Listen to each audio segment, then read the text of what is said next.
안녕하세요, 여러분. 오늘은 조금 특별한 이야기를 하려고 해요. 혹시 이런 경험 있으세요? 여러 명이 모여서 이야기를 나누는데 유독 나한테만 시선이 오지 않는 느낌. 다른 사람들끼리는 눈을 마주치면서 웃고 고개를 끄덕이면서 공감하는데 내가 뭔가 말을 하려고 하면 어색한 정적이 흐르거나 아니면 그냥 무시당하는 것 같은 그런 순간들. 저도 그런 적 있어요. 아니, 솔직히 말하면 정말 많았어요. 그 순간의 느낌, 저는 너무 잘 알아요. 가슴이 답답해지고, 목구멍에 뭔가 걸린 것처럼 말이 안 나오고, 내가 여기 있어도 되나? 싶은 그 감정. 마치 투명 인간이 된 것 같은 느낌이죠. 오늘은 그런 여러분을 위해서, 아니, 그런 우리를 위해서 이 영상을 준비했어요. 먼저 이야기하고 싶은 건 그 소외감이라는 감정 자체에 대해서예요. 소외감은 단순히 외롭다는 것과는 좀 달라요.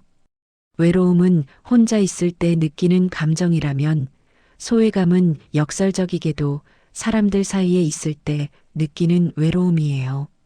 더 정확히 말하면 연결되지 못한다는 느낌이죠. 심리학자들은 이걸 소셜 익스클루전이라고 불러요. 그리고 놀랍게도 우리 뇌는 신체적 고통과 사회적 배제를 거의 같은 영역에서 처리한다고 해요.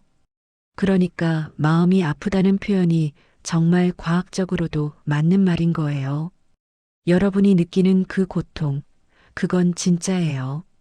과장된 게 아니고 예민해서 그런 것도 아니에요. 왜 나만 안 보는 걸까? 그런데 이런 생각 해보신 적 있으세요? 도대체 왜 나만 안 보는 걸까? 이 질문에 대한 답은 사실 여러 가지가 있어요. 그리고 중요한 건 대부분의 경우 그건 여러분 잘못이 아니라는 거예요. 첫 번째 이유는 사람들은 자기가 편한 사람에게 더 시선을 주기 때문이에요. 이미 형성된 관계, 이미 쌓인 친밀감. 우리는 무의식적으로 그 익숙함을 따라가죠. 새로운 사람이나 덜 친한 사람은 자연스럽게 시선의 우선순위에서 밀려나게 돼요. 두 번째는 어떤 사람들은 무의식적으로 위계를 만들어요. 그룹 안에서 자기 위치를 확인하고 싶어 하죠.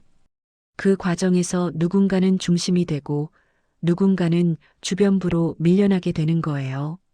세 번째는 사회적 신호에 대한 학습이에요. 만약 여러분이 처음 몇 번 대화에 끼지 못했다면 사람들은 무의식적으로 이 사람은 참여를 잘 안 하는 사람이구나 라고 학습해버려요. 그리고 그 다음부터는 자동으로 여러분을 시선에서 제외시키기 시작하죠. 네 번째는 솔직히 말하면 어떤 사람들은 그냥 배려심이 없어요. 누가 소외되는지 신경 안 쓰고 자기만 재미있으면 그만인 거죠. 여기서 잠깐 흥미로운 이야기를 하나 해볼게요. 19세기 독일 철학자 쇼펜하우어가 이런 우화를 남겼어요. 고슴도치 딜레마라고 불리는 건데요. 추운 겨울날 고슴도치들이 서로의 체온으로 따뜻함을 나누려고 가까이 다가가요. 그런데 가까이 가면 갈수록 서로의 가시에 찔려서 아파요. 그래서 멀어지죠. 멀어지면 추워요. 다시 가까워지면 또 가시에 찔리고 이 딜레마에서 고슴도치들은 결국 어떻게 했을까요? 적절한 거리를 찾았어요. 너무 가깝지도 너무 멀지도 않은 딱 적당한 거리. 서로에게 상처를 주지 않으면서도 따뜻함을 나눌 수 있는 거리. 쇼펜하우어는 이게 인간관계의 본질이라고 했어요. 우리 모두는 고슴도치예요. 가시를 가지고 있죠. 완벽하지 않아요. 때로는 의도치 않게 다른 사람에게 상처를 주기도 하고 받기도 해요. 그리고 여러분이 지금 느끼는 소외감, 그건 어쩌면 아직 적절한 거리를 찾지 못했기 때문일 수도 있어요. 너무 가까이 가려고 애쓰다가 거절당하고 그래서 너무 멀리 물러나 있거나 혹은 다른 사람들이 서로는 적절한 거리를 찾았는데 여러분만 그 거리감을 아직 못 찾은 거거나. 중요한 건 이게 자연스러운 과정이라는 거예요. 모든 관계는 이 거리 찾기의 과정을 거쳐요. 처음부터 완벽한 관계는 없어요. 그리고 여기서 가장 힘든 게 뭔지 아세요? 이게 악순환이 된다는 거예요. 처음에 몇 번 시선을 받지 못하면 우리는 움츠러들게 돼요. 내가 뭐라고 해도 들어주지 않을 거야 라는 생각이 들면서 말수가 줄어들죠. 그러면 사람들은 더더욱 우리를 대화의 대상으로 보지 않게 되고 우리는 더 투명인간처럼 느껴지고 고슴도치로 비유하자면 가시에 찔린 경험 때문에 아예 거리를 두게 되고 그러면 따뜻함도 느낄 수 없게 되는 거죠. 이 악순환을 끊는 게 정말 어려워요. 저도 알아요. 하지만 불가능한 건 아니에요. 그리고 오늘 우리가 그 방법에 대해서 이야기해 볼 거예요. 그 전에 먼저 여러분께 하고 싶은 말이 있어요. 여러분을 보지 않는 건 그 사람들의 선택이에요. 하지만 그게 여러분의 가치를 결정하지는 않아요. 다시 한번 말할게요. 당신을 보지 않는 것은 당신의 가치와는 아무 상관이 없어요. 소외감을 느낄 때 우리 머릿속에서는 어떤 목소리가 들리나요? 역시 나는 재미없는 사람이야. 나는 친구들 사이에서 중요하지 않은 사람이야. 다들 나를 귀찮아하는 것 같아. 내가 없어도 아무도 신경 안 쓸 거야. 이런 목소리들 들어본 적 있으시죠? 심리학에서는 이걸 내면의 비판자 이너 크리틱라고 불러요. 그리고 이 비판자는 사실 우리를 보호하려는 의도에서 나온 거예요. 미리 실망하면 덜 아플 거야. 기대하지 않으면 상처받지 않을 거야. 하지만 문제는 이 비판자가 너무 강해지면 우리 자신을 진짜로 믿게 만든다는 거예요. 자기 충족적 예언이 되어버리죠. 여기서 잠깐 중요한 구분을 해볼게요. 생각은 사실이 아니에요. 다들 나를 싫어해라는 생각이 든다고 해서 실제로 모두가 여러분을 싫어하는 건 아니에요. 나는 재미없는 사람이야 라는 생각이 든다고 해서 여러분이 정말로 재미없는 사람인 건 아니에요. 이걸 구분하는 연습을 해야 해요. 한번 해볼까요? 여러분이 소외감을 느꼈던 최근 상황 하나를 떠올려 보세요. 그리고 그때 들었던 생각을 적어 보세요. 마음속으로라도 좋아요. 이제 그 옆에 이렇게 써보세요. 나는 지금 라는 생각을 하고 있다. 예를 들어볼게요. 나는 재미없어. 나는 지금 내가 재미없다는 생각을 하고 있다. 아무도 날 신경 안 써. 나는 지금 아무도 나를 신경 쓰지 않는다는 생각을 하고 있다. 느낌이 좀 다르죠? 첫 번째는 사실처럼 느껴지지만 두 번째는 그냥 하나의 생각일 뿐이에요. 이 작은 차이가 생각보다 큰 변화를 만들어요. 이제 한 걸음 더 나아가 볼까요? 여러분의 부정적인 생각에 대해서 실제 증거를 찾아보는 거예요. 아무도 날 신경 안 써라는 생각이 들 때 정말로 아무도 신경 쓰지 않나요? 솔직히 생각해 봐요. 정말 한 명도 여러분에게 관심을 보인 적이 없나요? 정말 아무도 여러분의 말에 반응하지 않았나요? 대부분의 경우 우리는 부정적인 것만 크게 기억하고 작은 긍정적인 순간들은 무시해버려요. 누군가 여러분에게 미소를 지었던 순간, 여러분의 농담에 웃어줬던 순간, 여러분의 의견에 고개를 끄덕였던 순간, 그런 순간들도 분명 있었을 거예요. 다만 우리가 주목하지 않았을 뿐이죠. 이제부터는 의식적으로 그런 순간들을 찾아보세요. 하루에 하나씩만이라도요. 그리고 자기 전에 오늘 있었던 연결의 순간을 하나라도 떠올려 보세요. 아주 작은 것도 괜찮아요.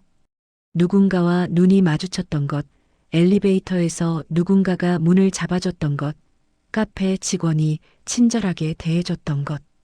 우리는 연결되어 있어요. 다만 그 연결의 순간을 놓치고 있을 뿐이에요. 자, 이제 좀 더 실용적인 이야기를 해볼게요. 어떻게 하면 그 대화의 원 안으로 들어갈 수 있을까요? 첫 번째는 바디랭귀지예요. 연구에 따르면 대화에서 실제 말의 내용은 의사소통의 7%에 불과하고 목소리 톤이 38%, 바디랭귀지가 55%를 차지한다고 해요. 그러니까 우리가 어떤 자세를 취하고 있느냐가 정말 중요하다는 거죠. 소외감을 느낄 때 우리는 어떤 자세를 취하고 있나요? 팔짱을 끼거나 몸을 뒤로 빼거나 고개를 숙이거나 시선을 피하죠. 이런 자세는 무의식적으로 다른 사람들에게 나는 대화에 참여하고 싶지 않아라는 신호를 보내요. 그럼 어떻게 해야 할까요? 오픈 포스처를 만드세요. 팔짱을 풀고 팔을 자연스럽게 내려놓으세요. 대화하는 사람들 쪽으로 몸을 약간 기울이세요. 턱을 살짝 들어서 자신감 있는 자세를 만드세요. 주기적으로 말하는 사람과 눈을 맞추세요. 너무 오래 쳐다보면 부담스러우니까 적당히요. 이게 처음엔 어색하고 부자연스러울 수 있어요. 마치 연기를 하는 것 같을 수도 있죠. 괜찮아요. 처음엔 다 그래요. Fake it till you make it. 진짜가 될 때까지 가짜처럼 행동하라는 말 들어보셨죠? 실제로 효과가 있어요. 두 번째 전략은 적극적으로 듣는 모습을 보여주는 거예요. 사람들은 자기 이야기를 잘 들어주는 사람을 좋아해요. 그리고 그 사람에게 더 많은 관심을 보이게 되죠. 어떻게 하면 될까요? 비언어적 반응을 늘리세요. 고개를 끄덕이세요. 너무 과하지 않게 자연스럽게. 아, 그렇구나. 같은 추임새를 넣으세요. 표정으로 반응하세요. 놀란 이야기면 눈을 크게 뜨고 재미있는 이야기면 미소를 짓고 이런 작은 반응들이 쌓이면 사람들은 무의식적으로 여러분을 참여하고 있는 사람으로 인식하게 돼요. 그리고 중요한 건 진짜로 관심을 가지는 거예요. 그냥 반응하는 척만 하면 사람들이 느껴요. 진심으로 그 사람의 이야기에 귀를 기울여 보세요. 그 사람이 왜 그런 이야기를 하는지, 어떤 감정을 느끼고 있는지. 세 번째는 언제 어떻게 대화에 끼어드느냐예요. 이게 정말 어려운 부분이죠. 타이밍을 잘못 잡으면 분위기를 깨는 것 같고, 아예 안 하자니 계속 소외되는 것 같고, 몇 가지 팁을 드릴게요. 1. 질문으로 시작하세요. 말하는 사람에게 관련된 질문을 던지는 건 가장 안전하고 자연스러운 참여 방법이에요. 오, 그래서 어떻게 됐어? 그때 기분이 어땠어? 그럼 결국 어떤 선택을 한 거야? 질문은 대화를 가로막는 게 아니라 이어가는 거예요. 그리고 질문을 받은 사람은 자기에게 관심이 있다고 느끼게 되죠. 2. 공감부터 하세요. 와, 그거 정말 힘들었겠다. 아, 나도 그런 경험 있어서 진짜 공감돼. 대박, 그거 진짜 신기하다. 이런 공감의 표현은 여러분이 대화를 듣고 있다는 걸 보여주고 자연스럽게 대화의 일부가 되게 만들어줘요. 3. 관련된 경험을 짧게 공유하세요. 주의할 점이 있어요. 대화의 초점을 빼앗으면 안 돼요. 아, 나도 비슷한 경험 있어. 나는 말이야. 하면서 10분 동안 자기 이야기만 하면 사람들은 또 시선을 걷어요. 대신 이렇게 해보세요. 아, 나도 비슷한 적 있어. 진짜 그럴 때 어떻게 해야 할지 모르겠더라. 너는 어떻게 대처했어? 짧게 공감하고 다시 원래 말하던 사람에게 초점을 돌리는 거예요. 4. 타이밍을 기다리세요. 누군가 말하는 중간에 끼어들지 마세요. 문장이 끝날 때까지 기다리세요. 그리고 잠깐의 포즈가 있을 때 그때가 여러분의 타이밍이에요. 급하게 말하려고 하지 마세요. 그 포즈를 두려워하지 마세요. 1, 2초의 침묵은 자연스러운 거예요. 처음부터 너무 큰 기대를 하지 마세요. 첫 시도에서 완벽하게 대화의 중심이 될 필요는 없어요. 작게 시작하세요.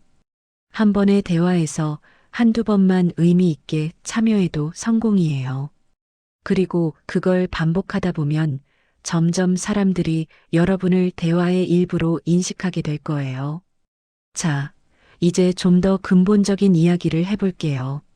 사실 대화에서 시선을 받는 사람들에게는 공통점이 있어요. 그들은 자기만의 무언가를 가지고 있어요. 독특한 유머 감각, 재미있는 취미, 풍부한 지식, 따뜻한 공감 능력, 무엇이든 좋아요. 그럼 여러분은 뭘 가지고 있나요? 나는 아무것도 없는데 라고 생각하셨다면 그건 착각이에요. 모든 사람은 다 자기만의 강점이 있어요. 다만 그걸 발견하지 못했거나 표현할 자신이 없었을 뿐이죠. 한번 찾아볼까요? 질문 1. 친구들이나 가족이 여러분에게 조언을 구할 때가 있나요? 주로 어떤 주제에 대해서죠? 누군가 여러분에게 조언을 구한다면 그건 여러분이 그 분야에서 신뢰받는다는 뜻이에요. 질문 2. 시간 가는 줄 모르고 할 수 있는 게 뭔가요? 그게 취미든 공부든 일이든 상관없어요. 그게 여러분의 열정이고 그 열정은 다른 사람들에게 매력적으로 보여요. 질문 3. 다른 사람들과 이야기할 때 가장 편하게 느껴지는 주제는 뭔가요? 그게 바로 여러분이 빛날 수 있는 영역이에요. 질문 4. 과거에 누군가로부터 칭찬받았던 것들을 떠올려 보세요. 너 정말 경청을 잘하더라. 너는 설명을 참 쉽게 하더라. 너랑 있으면 편해. 이런 칭찬들 속에 여러분의 강점이 숨어 있어요. 강점을 찾았다면 이제는 그걸 표현하는 연습을 해야 해요. 하지만 갑자기 나 이거 잘해 라고 말하는 건 어색하죠. 자연스럽게 표현하는 방법이 있어요. 1. 스토리텔링. 사람들은 자랑보다 이야기를 좋아해요. 나 요리 잘해보다는 어제 새로운 레시피 시도해봤는데 망할 뻔했다가 기적적으로 살렸어가 훨씬 재미있죠. 2. 자연스러운 공유. 억지로 끼워 넣지 마세요. 관련된 대화가 나올 때 자연스럽게 참여하세요. 누군가 영화 이야기를 하면 아, 나 그 감독의 다른 영화도 봤는데 누군가 운동 이야기를 하면 나 최근에 러닝 시작했는데 생각보다 재미있더라. 3. 겸손함과 자신감의 균형. 나 이거 진짜 잘해도 나 이거 못해도 극단적이에요. 요즘 이거 배우고 있는데 생각보다 재미있더라. 아직 초보지만 이렇게 말하면 자연스럽게 여러분의 관심사를 공유하면서도 부담스럽지 않아요. 마지막으로 가장 중요한 이야기를 할게요. 여러분이 모든 사람에게 호감을 받을 필요는 없어요. 아니, 사실 불가능해요. 세상에는 여러분과 잘 맞는 사람도 있고 안 맞는 사람도 있어요. 그리고 그건 여러분의 잘못이 아니에요. 기억하시죠? 쇼펜하우어의 고슴도치 이야기. 모든 고슴도치가 같은 거리에서 편안함을 느끼는 건 아니에요. 어떤 고슴도치는 좀 더 가까이 있어도 괜찮고 어떤 고슴도치는 좀 더 거리가 필요해요. 그리고 그건 다 괜찮아요. 여러분을 보지 않는 그 사람들이 꼭 여러분이 함께 있어야 할 사람들인가요? 어쩌면 여러분은 그저 잘못된 자리에 있는 건지도 몰라요. 여러분과 맞는 거리감을 가진 사람들이 다른 곳에 있는 건지도 모르죠. 모든 사람에게 맞추려고 애쓰다 보면 정작 진짜 나를 잃어버리게 돼요. 차라리 진짜 나를 보여줬을 때 그걸 좋아해주는 소수의 사람들을 찾는 게 훨씬 행복한 삶이에요. 적절한 거리를 찾는 건 시간이 걸려요. 그리고 때로는 상처도 받아요. 하지만 포기하지 마세요. 여러분에게 딱 맞는 거리에서 따뜻함을 나눌 수 있는 사람들이 분명 있을 거예요. 소외감은 상처예요. 진짜 아픈 상처죠. 그 상처를 덮으려고 혹은 무시하려고 하지 마세요. 대신 여러분 자신에게 따뜻하게 대해주세요. 자기 연민이라는 개념이 있어요. 심리학자 크리스틴 네프가 제안한 건데요. 세 가지 요소로 이루어져 있어요. 1. 자기 친절. 자기 자신에게 친구에게 하듯 친절하게 대하는 거예요. 친구가 소외감을 느낀다고 말하면 여러분은 뭐라고 할 건가요? 넌 그럴만해라고 말하지는 않을 거예요. 힘들었겠다. 괜찮아. 너는 충분히 좋은 사람이야 라고 말해줄 거예요. 그렇다면 여러분 자신에게도 그렇게 말해주세요. 2. 공통된 인간성. 이런 경험을 하는 건 여러분뿐이 아니에요. 전 세계 수백만, 수천만 명이 지금도 같은 감정을 느끼고 있어요. 여러분은 이상한 게 아니에요. 약한 게 아니에요. 그저 인간이에요. 3. 마음 챙김. 감정을 억누르지도 과장하지도 마세요. 아, 나 지금 소외감을 느끼고 있구나. 이건 자연스러운 감정이야. 이렇게 있는 그대로 인정하는 것만으로도 큰 치유가 돼요. 마지막으로 일상에서 할 수 있는 작은 실천들을 알려드릴게요. 1. 감사일기. 매일 밤 오늘 감사했던 것 3가지를 적어보세요. 아주 작은 것도 괜찮아요. 오늘 날씨가 좋았다. 맛있는 커피를 마셨다. 버스가 제 시간에 왔다. 이게 우리 뇌를 긍정적인 것에 주목하도록 훈련시켜요. 2. 나만을 위한 시간. 다른 사람들에게 인정받으려고만 하지 말고 나 자신과의 시간을 가지세요. 좋아하는 책을 읽거나 산책을 하거나 음악을 듣거나 혼자 있는 시간이 외로운 시간이 아니라 소중한 시간이 되도록 만드세요. 3. 작은 연결 만들기. 매일 한 사람과 의미 있는 대화를 나눠보세요. 가족이어도 좋고, 친구여도 좋고, 심지어 카페 직원이어도 좋아요. 오늘 하루 어떠셨어요? 라는 간단한 질문 하나로도 연결은 만들어져요. 4. 봉사활동이나 동호회. 새로운 사람들을 만나는 것도 좋은 방법이에요. 특히 공통의 목표나 관심사가 있는 곳에서 만나면 대화가 훨씬 쉬워져요. 5. 전문가의 도움. 만약 소외감이 너무 심해서 일상생활이 힘들다면 전문가의 도움을 받는 것도 고려해 보세요. 심리 상담은 약한 사람이 받는 게 아니에요. 자기 자신을 돌보는 용기 있는 사람이 받는 거예요. 자, 이제 마무리를 할 시간이에요. 정말 많은 이야기를 했네요. 소외감에 대해서, 그 감정의 원인에 대해서, 대처 방법에 대해서. 하지만 여러분께 가장 전하고 싶었던 메시지는 따로 있어요. 여러분은 충분히 가치 있는 사람이에요. 누군가 여러분을 보지 않는다고 해서 여러분의 가치가 줄어드는 건 아니에요. 다이아몬드는 어두운 곳에 있어도 다이아몬드예요. 빛을 받지 못한다고 해서 돌멩이가 되는 게 아니에요. 여러분도 마찬가지예요.